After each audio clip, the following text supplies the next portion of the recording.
তো আমরা যখন গিয়েছিলাম তখন মন্দির বন্ধ হয়ে গিয়েছিল, তারপরে বিকেলবেলা আবার খুলেছে, তখন আমরা লোকনাথ বাবার দর্শন করলাম।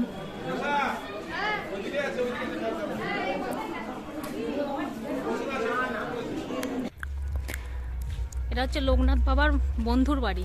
তো লোকনাথ বাবার দর্শন করার পরে আমরা একটু সাইড সিনে গিয়েছিলাম, ওখানেই কাছাকাছি কয়েকটা মন্দির আর সব দেখলাম।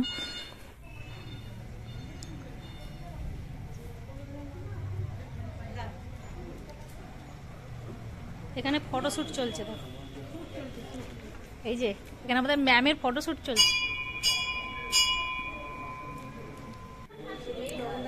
তো এখানে পুজো দিচ্ছিল। এটা হচ্ছে কালী মায়ের মন্দির, এটা হচ্ছে কৃষ্ণ মন্দির। এটা আর একটা মন্দিরে এসেছি। তো এখানে পরিবেশটা খুব সুন্দর, পুকুরটা নিয়ে এত সুন্দর লাগছিল এখানটা। তারপর আমরা চলে গেলাম সর্ষে বাগানে। সর্ষে বাগানে গিয়ে আমার দাঁড়াতে দিচ্ছিল না, আমাদের টোটোটা একটুও দাঁড়াতে দিচ্ছিল না। মিনিট 10-15 মতো ছিলাম আমরা এখানে।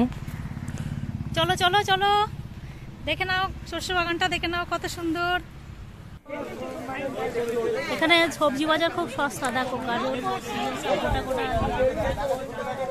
20 টাকা করে, 7টা করে 20 টাকা। সিম 10 টাকা কিলো, 4টে করে কপি 10 টাকা।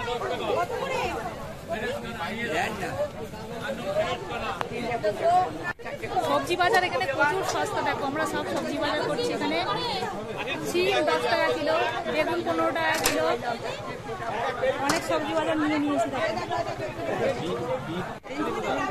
দেখো সবজিওয়ালার সাথে দরদাম করছে, এত কম দাম তাও আরো কমাচ্ছে। দেখো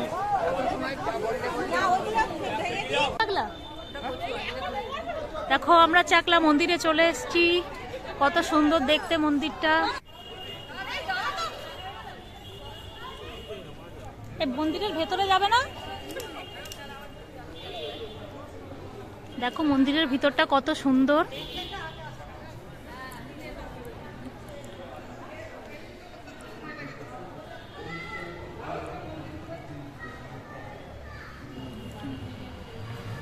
এটা হচ্ছে চাকলা, এটা হচ্ছে চাকলা মন্দির। দেখো কত সুন্দর দেখতে, মন্দিরের ভিতরের ডিজাইনটা কত সুন্দর।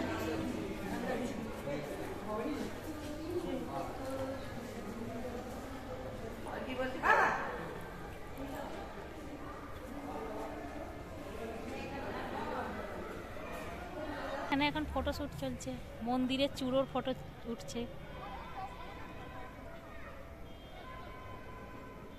চূড়াটা ধরতে পারছি না, দেখো এই যে ধরেছি, দেখো